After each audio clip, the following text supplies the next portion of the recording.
शिव महापुराण में बताया गया है दुख के 7 कारण होते हैं। ये 7 कार्य से आपके घर में से लक्ष्मी भी चली जाएगी और आप अपने परिवार में सुख के साथ में नहीं रह पाओगे। अब ध्यान दे करके सुन लेना, अगर पेन लिए हो तो नोट भी करते जाओ। पहला कारण, आपने सोचा भगवान शंकर जी के मंदिर में जाऊंगा, खूब सारा जल चढ़ाऊंगा और 21,000 बेलपत्री चढ़ा करके चंदन लगा करके आज तो महादेव को खुश करके ही घर आऊंगा, क्योंकि मन में कामना है, मन में विविध प्रकार के मांग है, आज तो भगवान को खुश करूंगा। चले गए, गंगा जल ले गए, लोटा लोटा भर भर के शंकर जी को जल चढ़ा रहे हैं, बेलपत्री चढ़ा दिया, चंदन लगा दिया, 2 घंटे से मंदिर में बैठे हैं, परंतु मंदिर में और भी भक्त आ रहे हैं।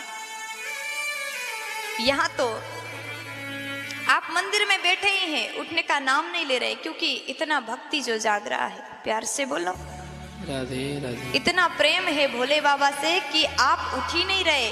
और जो मंदिर में दर्शन करने के लिए आया है, उसको पुजारी ने, जो अर्चक होते हैं मंदिर के अंदर, तो भीड़ है, आप यहीं से लौट जाएं। आपके कारण से भक्त को दर्शन ना मिले तो ये भी एक बहुत बड़ा पाप हो जाएगा। आपने तो सोचा मैंने पुण्य कर दिया, मैंने 2000 लोटा जल से स्नान कराया, बहुत बड़ा पुण्य हो गया, परंतु आपको पता नहीं आपने कितना बड़ा पाप कर दिया। अगर हम भगवान के मंदिर में इस प्रकार भक्ति में डूब गए, पीछे से और भक्त लौट करके जा रहे हैं, उसको दर्शन ही नहीं हो पा रहा है, तो ये बहुत बड़ा पाप है और वो पाप आपको लगेगा, क्योंकि आपने भक्त और भगवान को मिलने में रोक लगाया, आप बाधा बन गए, पाप हो गया।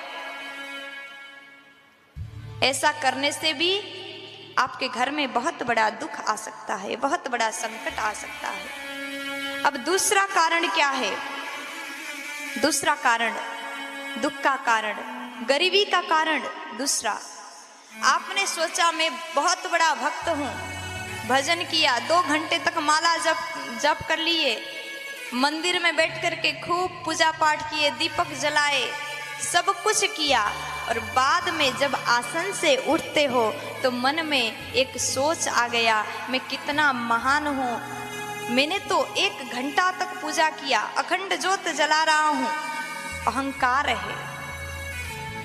भागवत में वर्णन आता है, ये बात शिव महापुराण में लिखा गया है, परंतु भागवत में भी आता है प्रसंग, अपने द्वारा किए हुए भजन पूजन आदि कार्य को भी भगवान के चरण में अर्पित करना चाहिए। प्रभु हम कुछ नहीं हैं, स्वयं को जब नैत्यानुसंधान करना सीख जाओगे तब तुम महान बनोगे। अपने द्वारा किए हुए भजन को भी भगवान के चरण में अर्पण कर दो। मैं कुछ नहीं हूं, मुझ में ये सामर्थ्य नहीं है कि मैं आपको रिझा सकूं। अगर भजन का, भक्ति का भी अहंकार हुआ तो गरीबी घर में आ सकता है, ये भी दुख का कारण हो सकता है। और दुख का तीसरा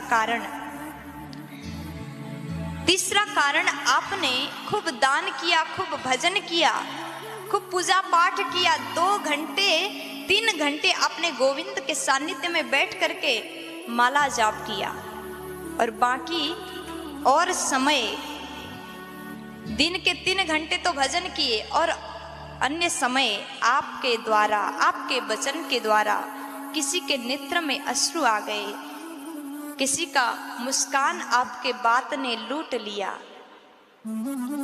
तो भी आपके घर में बहुत बड़ा संकट आ जाएगा।